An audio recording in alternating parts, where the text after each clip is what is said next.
All right, and here we go. 5 o'clock Pacific, CBS. Bama, LSU, number 1 against number 3. LSU shouldn't be ahead of undefeated Notre Dame. But in any event, Alabama, look at this point spread. 14.5 on the road. 54 the total. Games of the year before the season at the South Point, Alabama was 10. They were down on LSU, but still it's higher now, even though LSU's number 3 because of Bama's power rating. And Chris Andrews, who runs the South Point book, told me he has Alabama the highest power-rated college team he's ever had. They are minus 250 to win the title at the Westgate, and they took down Tua's Heisman odds. He's such a huge favorite as well. Although all this grief that UCF's taken, I will say this: Alabama, their opponents have a combined 29 wins. They beat A&M and Miss State. Whoop-de-damn-do. And look at the defenses they've gone against, and also the passing. While Tua's putting up sick numbers, look at the passing defenses they've gone up against as well. I believe Arkansas State still was the best passing defense they faced all season. The numbers are sick. They're scoring 54 points per game, number 1. They're only allowing 15. They're scoring 20 points they're scoring 20.6 in the first quarter. Yards per game, number 1. Yards per play, number 2. Passer rating, number 1. Yards per pass attempt, number 1. Yards per completion, number 4. But here comes LSU, who's battle-tested, Teddy. Now, Miami and Auburn turned out to be a fraud, but still, tough schedule. Georgia, Florida, Miami, Auburn, giving up 15 points per game on defense, and they're at home. Yeah, I mean, this is not a blowout series. You know, Alabama's been very good for the last 4 years. They've been in national championship consideration every season.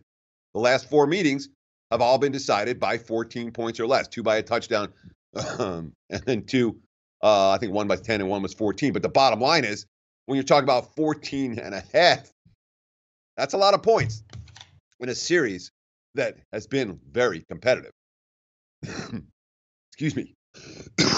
Then we talk about what happens with the battle tested. And in my mind, that's very, very real. Particularly when we're talking about defense. LSU's defense is real.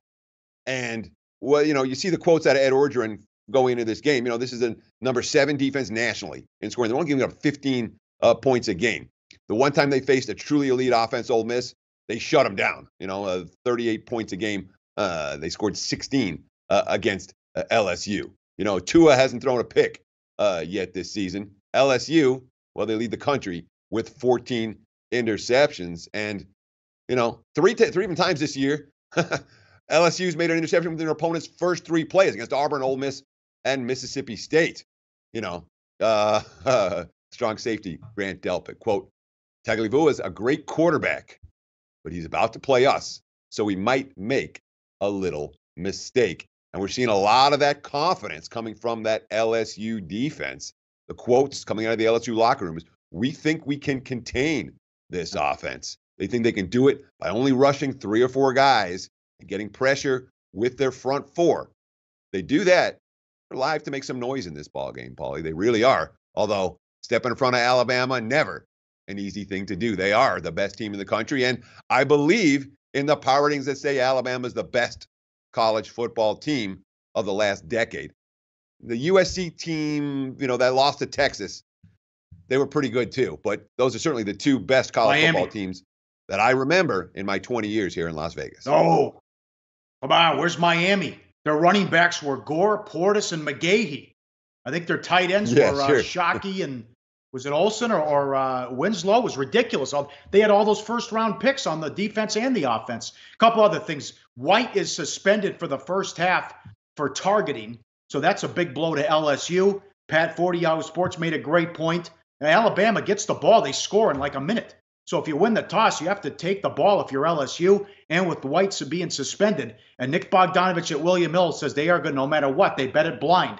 They are going to need LSU big in the first half, and that's been crazy this year. You bet on Alabama in the first half and go against them in the second half. Oh, this might be the first game where we see Tua play and have to throw a pass in the fourth quarter. Like the show? Help us keep the lights on. Please make sure to comment, share, and subscribe to all the Sportsbook Review videos. Thanks so much. Best of luck.